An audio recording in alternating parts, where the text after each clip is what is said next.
السلام عليكم ورحمة الله وبركاته.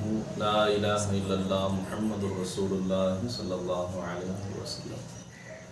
ஹசரத் ஹபீப் அஜமி ரஹ்மத்துல்லாஹி அலைஹி அவர்களுடைய மனைவி ரொட்டி சுடுவதற்காக வேண்டி மாவை பிசைந்து வைத்திருந்தார்கள்.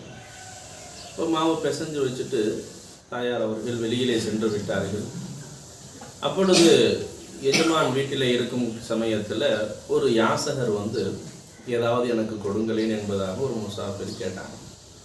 அப்போ எஜமான் என்ன பண்ணாங்க, கையில் கிடச்சது அந்த மாவு தான், அந்த மாவு அப்படியே எடுத்து கொடுத்துட்டாங்க.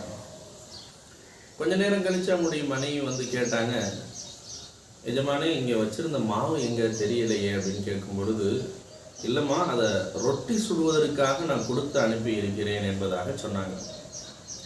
அவங்க திரும்ப திரும்ப கேட்டதின் அடிப்படையில் எஜமா சொல்லி காமிச்சாங்க, இல்லைம்மா இந்த மாதிரி ஒரு யாசகர் வந்தார், அதனால் அவர்கிட்ட கொடுத்துருக்குறேன் அப்படின்னு சொல்லிட்டாங்க.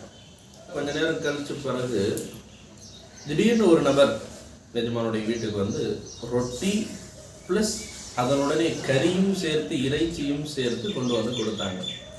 அப்போ எஜமா சொன்னாங்க, பாத்தியாம்மா இதான் ரொட்டி சுட அனுப்பி வைத்திருக்கிறேன் என்று சொன்னேன் அல்லவா, அது இதுதான் பொருள் பாருங்க, அந்த ரொட்டி கூடவே சேர்த்து இறைச்சியையும் சேர்த்து அழைத்து விட்டது என்பதாக எஜமான் அவர்கள் சொன்னாங்க. அல்லாஹ் ஜல்ல ஷானஹு தஆலா நாமும் அல்லாஹ் கொடுக்கிற ரிஸ்கில் இருந்து ஏழை எளிய மக்களுக்கு உதவி அல்லாஹ்வின் அன்பை பெறக்கூடிய பாக்கியத்தை அல்லாஹ் நமக்கு தந்தருள்வானாக. ஆமீன். வாஹிரு தஅவானா அல்ஹம்துலில்லாஹி ரப்பில் ஆலமீன். அஸ்ஸலாமு அலைக்கும் வரஹ்மத்துல்லாஹி வபரகாத்துஹு.